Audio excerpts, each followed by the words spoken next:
Who will be the next Chief Minister of Chhattisgarh? BJP has had an unprecedented victory in the state, and now deliberations have begun as to who should really wear the crown as far as the Chief Minister's chair is concerned. Arun Sao, the BJP state president, of course, has emerged as the front runner because he has ensured this kind of victory. Home Minister Amit Shah, who took keen interest in Chhattisgarh campaigning, in his tweet also congratulated Arun Sao for carrying out this kind of an incredible campaign which resulted in BJP coming back to power. He's an OBC leader. There is a lot of talk about the other backward classes getting their due. Bhupesh Baghel was an OBC leader as well, and therefore Sao, who is from Bilaspur and represents the Sahu community, is of the right caste balance, if that is what the Bharatiya Janata Party is looking for. But administrative experience wise, Sao doesn't have much to showcase, and that's where Raman Singh's candidature becomes important. A three-time Chief Minister, the biggest face for the Bharatiya Janata Party in Chhattisgarh, a man known to have changed the way Chhattisgarh looked in the first two terms. But the disadvantage for Raman Singh is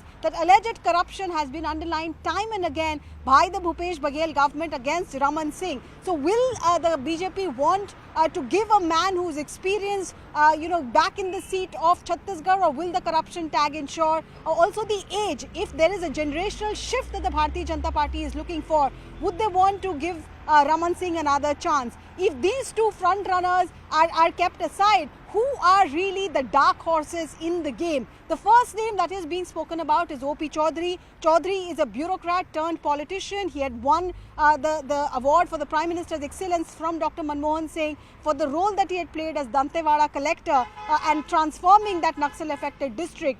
He has been praised by Home Minister Amit Shah as well during a road show in Raigad.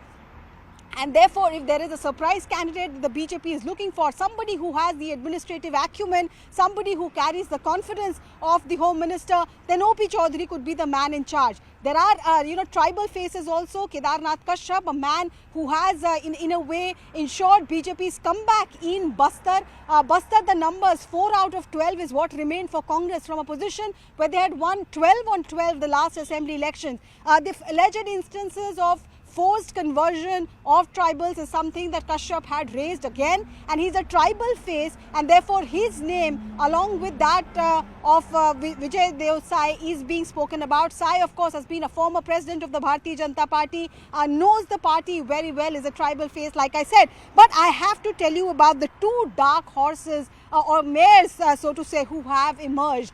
If this is the time for women empowerment, if that is the vote bank that every political party is speaking about, then is Chhattisgarh ready to have its first women chief minister? Two names doing the round. The first, Union Minister of State for Tribal Affairs, Renuka Singh.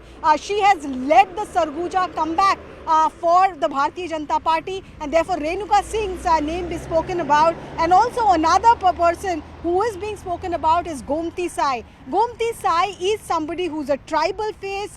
She's tribal, she's a lady, and she has really made her mark as far as Chhattisgarh politics is concerned. From Jashpur, which is on the eastern side of Chhattisgarh, Gomti Sai is the perfect example of somebody who's risen from the ranks and being given the top job. So will Chhattisgarh finally see a woman tribal chief minister after a woman tribal president of India?